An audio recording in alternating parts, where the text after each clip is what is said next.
With info news के YouTube channel को subscribe कीजिए और हमारी हर आने वाली वीडियो के नोटिफिकेशन के लिए बेल आइकॉन प्रेस करना ना भूलें।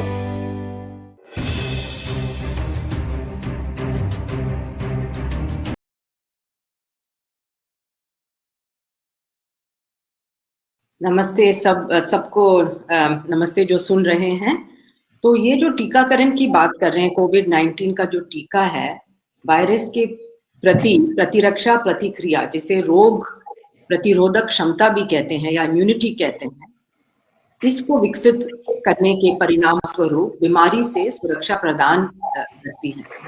तो टीकाकरण के माध्यम से ये जो प्रतिरक्षा है, ये विकसित करने का ये मतलब है कि बीमारी और उसके परिणाम जो हैं वो कम हो जाते हैं।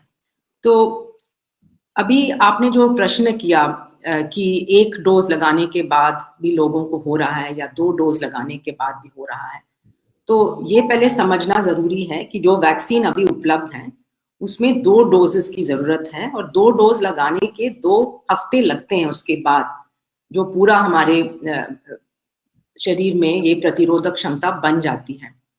और दूसरी बात ये है कि जो क्लिनिकल ट्रायल्स हुए हैं इन वैक्सीन्स के, उनमें ये देखा गया है कि 60 से 99% तक ये जो है ये प्रतिरोधक क्षमता बन जाती है, या 60 to 95% एफिकेसी कहते हैं।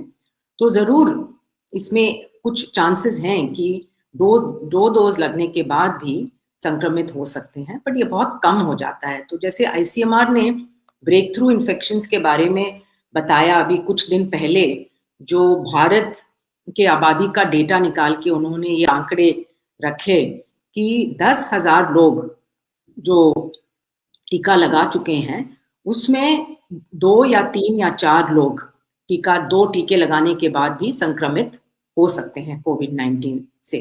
तो बहुत कम चांसेस हैं कि 2 टीके लगाने के बाद इन्फेक्शन हो गया। अगर हो भी जाता है तो उसमें जरूरी बात यह है कि जो खतरनाक कॉम्प्लिकेशंस हैं, जो ऐसे लक्षण हैं जो अस्पताल में जाने के लिए जरूरत हो जाए या भर्ती होने का जरूरत हो जाए, उसके जो चांसेस हैं वो बहुत कम हो जाते हैं टीका लगाने के बाद। तो अगर संक्रमित हो भी जाए तो वो माइल्ड इन्फेक्शन, थोड़ी सी खांसी या अपर रेस्पिरेटरी इन्फेक्शन हो गया, जुकाम खांसी से, वही उसी से निपट सकते हैं। नीचे जाके वो अपने फेफड़ों में निमोनिया वगैरह होने से बचाता है। तो इसलिए लोगों को ये नहीं समझना चाहिए कि टीके लगाने के बाद लोगों को संक्रमित हो रहे हैं इसलिए टीका बेकार है। बिल्कुल नहीं है, बहुत प्रोटेक्ट करता है, और पूरी तरह से इन्फेक्शन ना भी प्रोटेक्ट करे तो जरूर वो सिवियर डिजीज और कॉम्प्लिकेशंस जो हैं उससे जरूर हमें सुरक्षित रखता है। जो प्रतिरोधक क्षमता हमारे बॉडी में, इम्यून रिस्पॉन्स या इम्यूनिटी जिसे कहते हैं, वो बन जाती है, वो एक्चुअली एक जन से दूसरे जन तक काफी भिन्न होती हैं। कई लोग जो बड़े सिंपल इन्फेक्शन या एसिम्प्टोमेटिक रहते हैं, उनको कोई लक्षण ही नहीं होते हैं, पर वो उनको कोविड संक्रमित बाद में पता चलता है। ऐसे लोगों में कई बार जो इम्यूनिटी बनती है वो एक कम लेवल पर बनती है, और जो बहुत गंभीर तरह से बीमार होते हैं, अस्पताल में दाखिल होते हैं, उनमें इम्यून रिस्पॉन्स और भी ज़्यादा बढ़ता है। तो इस वजह से कई लोगों में सेकेंड इन्फेक्शन होने के चांसेस हैं, परंतु वो बहुत कम हैं। जैसे हम देख रहे हैं कि दुनिया भर में 140 मिलियन केसेस डॉक्यूमेंट हो चुके हैं, परंतु री इन्फेक्शन के जो रिपोर्ट्स हैं वो रिलेटिवली बहुत कम हैं। तो कहने का ये मतलब है कि नेचुरल इन्फेक्शन से इम्यूनिटी जरूर बनती है, बट वो कितने दिन तक रहेगी और सब में अगर एक ही तरह का इम्यून रिस्पॉन्स है, ये नहीं कह सकते हम। इसीलिए हमारा ये एडवाइस है कि अगर आप पहले कोविड-19 संक्रमित भी हुए हों तब भी टीका लगाना जरूरी है। जब आपके मोहल्ले में वो उपलब्ध हो जाए, आपकी एलिजिबिलिटी क्राइटेरिया आपको वो उपलब्ध करने का चांस मिले, तो ज़रूर टीका लगवा लेना चाहिए, क्योंकि टीकाकरण जो है वो एक प्रिडिक्टेबल इम्यून रिस्पॉन्स जो है वो बना देती है बदन में। तो यस, री इन्फेक्शंस हो सकते हैं, बट वो बहुत कम होते हैं, रेयर होते हैं, और जो दूसरी बार इन्फेक्शन होते हैं वो अक्सर माइल्ड होते हैं, गंभीर तरह के नहीं होते। पर टीका लगाना जरूरी है, अगर पहले इन्फेक्शन हुआ भी हो तो टीका लगवा लेना चाहिए। ये वेरिएंट्स और म्यूटेंट्स की आजकल बहुत बात हो रही है और इससे लोग डर भी रहे हैं कि ये क्या नई चीज है। तो एक्चुअली हमें ये पहचानना चाहिए कि जो वायरसेस हैं उनका ये एक्चुअली नेचुरल एवोल्यूशन है। वो नॉर्मली जब अपने आप को रेप्लिकेट करते हैं, मल्टीप्लाई करते हैं, तो हर बार उनमें कुछ ना कुछ बदलाव आ जाता है, जिसे म्यूटेशन कहा जाता है। तो इसको हम लोग शुरू से, जब से ये कोविड-19 का पैंडेमिक शुरू हुआ है, इसको हम पूरी दुनिया के तौर पर मॉनिटर कर रहे हैं। और जनवरी 2020 से अब तक अगर देखा जाए तो बहुत सारे चेंजेस, काफी बदलाव इस वायरस में आ चुके हैं। तो ज्यादातर उसमें जो म्यूटेशंस या बदलाव आते हैं उससे कोई फर्क नहीं पड़ता है वायरस को।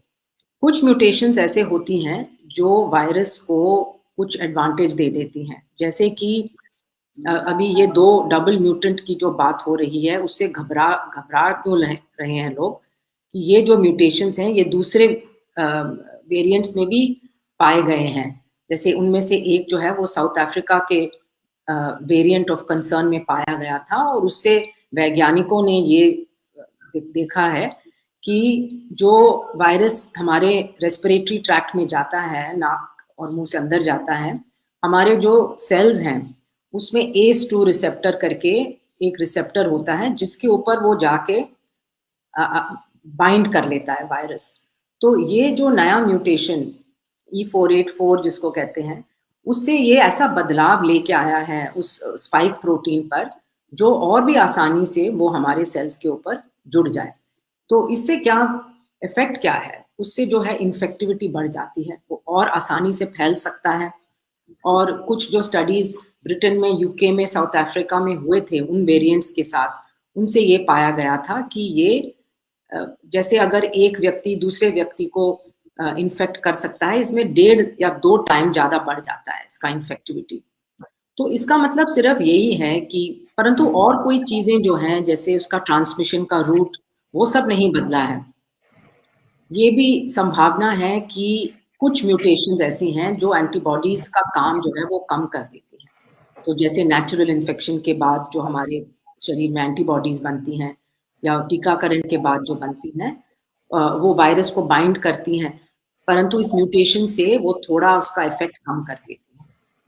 तो इस सब का अब इससे क्या मैसेज क्या ले सकते हैं? पहली बात ये है कि क्योंकि ये ज्यादा इन्फेक्शियस है ये वेरिएंट, और अभी मैं कहना चाहती हूँ कि इसके ऊपर जो रिसर्च अभी चल रहा है इंडिया में, तो हमारी बातचीत WHO की बातचीत होती है वैज्ञानिकों के साथ भारत में, और अभी तक ये वेरिएंट ऑफ कंसर्न नहीं माना गया है, इसको वेरिएंट ऑफ इंटरेस्ट माना गया है, जो 1617 वेरिएंट जो ज्यादातर महाराष्ट्र से शुरू हुआ और बाकी देश में भी अब काफी तेजी से बढ़ रहा है।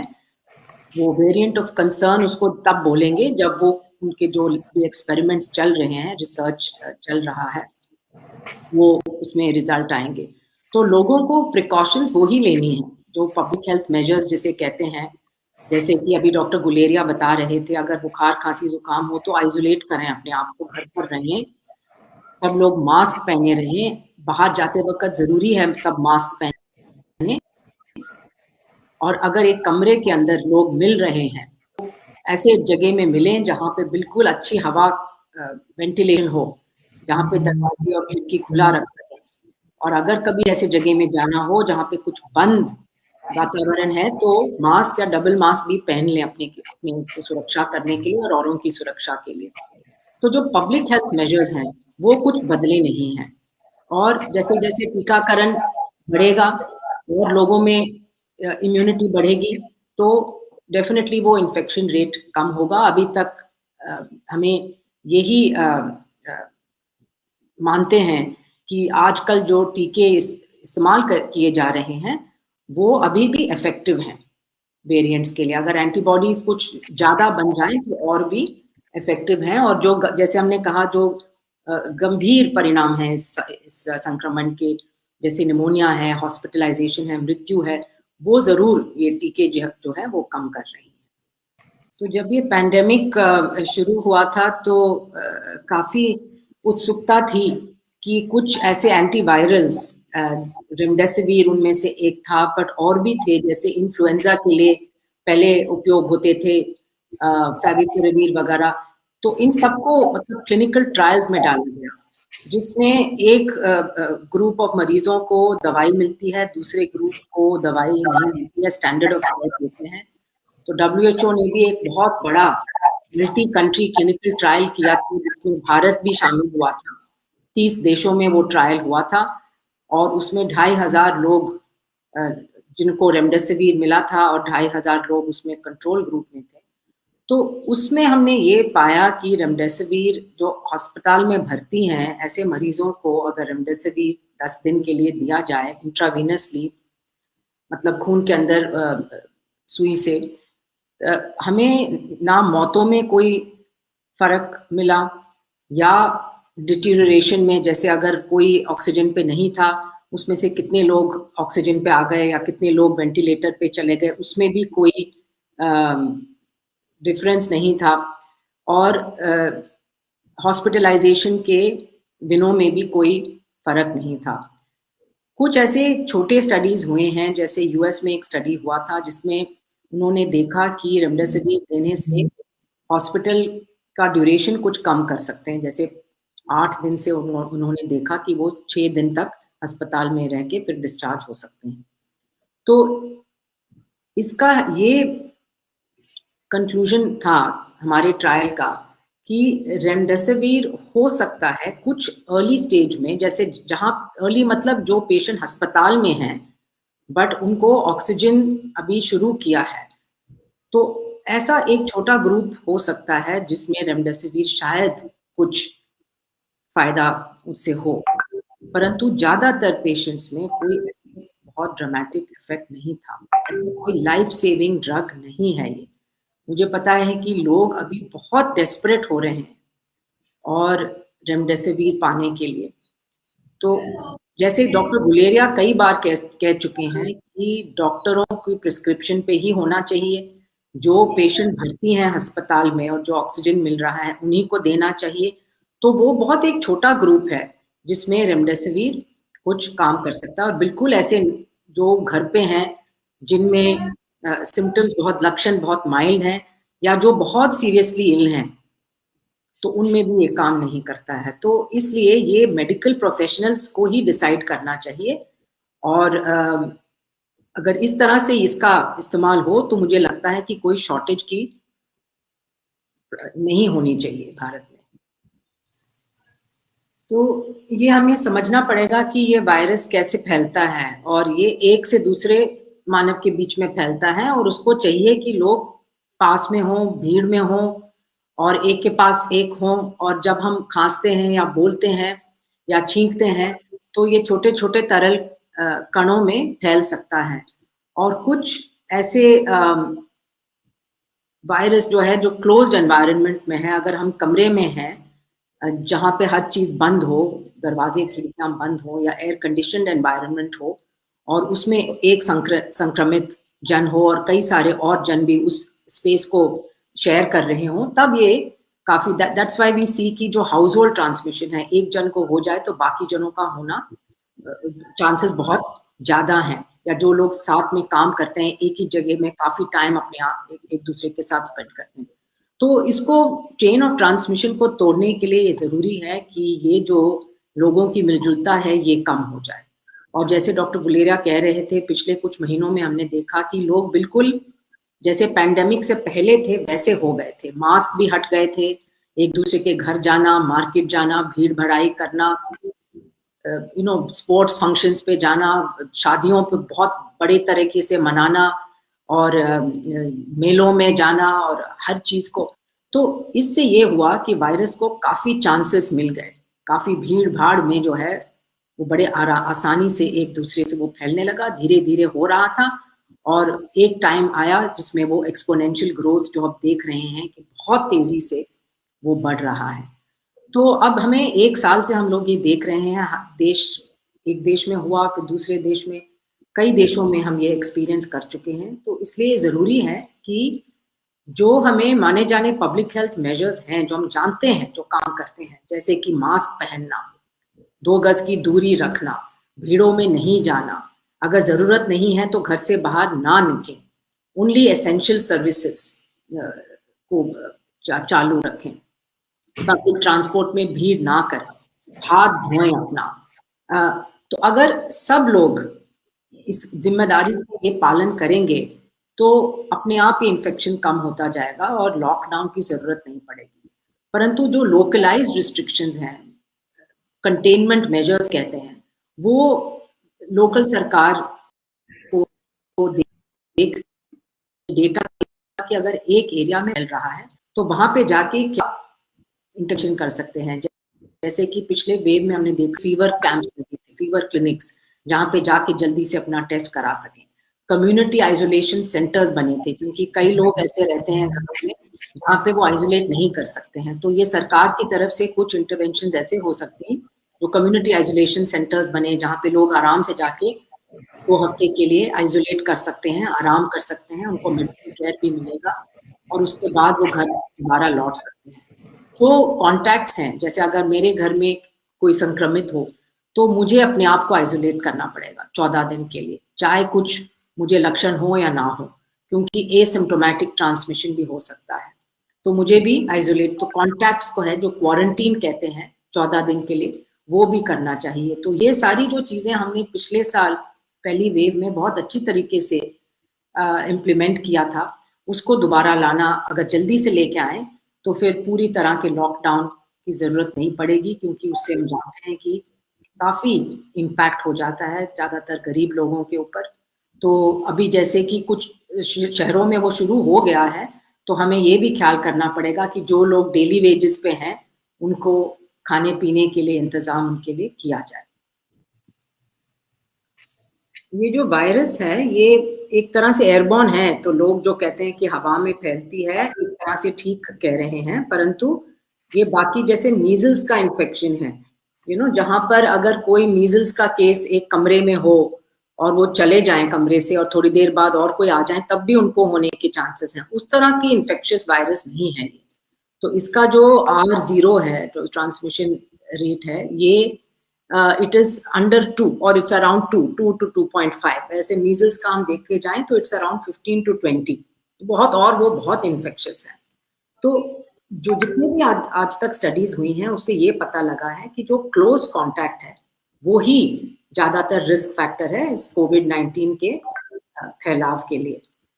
तो अगर हम 2 गज की दूरी के अंदर और लोगों से मिलें और मास्क ना हो, तो जैसे हम बोलते हैं छोटे छोटे ड्रॉपलेट्स निकलते हैं हमारे मुंह से, और अगर हम गाते हैं या चिल्लाते हैं या खांसते हैं तो और भी ज्यादा निकलते हैं, और वो जो है वो डायरेक्टली दूसरे के मुंह पे होकर जाके पड़ सकती हैं।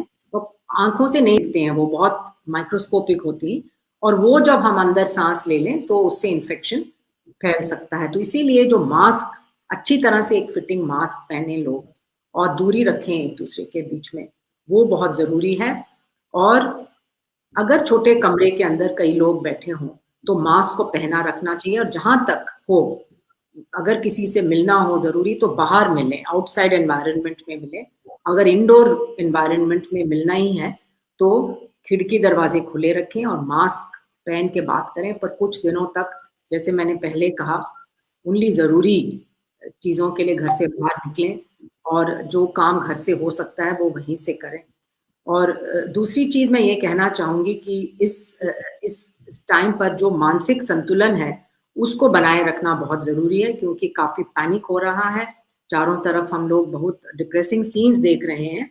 तो मानसिक संतुलन के लिए क्या कर सकते हैं, एक तो डीप ब्रीदिंग और प्राणायाम वगैरह जो लोग करते हैं उनको उससे काफी रिलीफ मिलता है।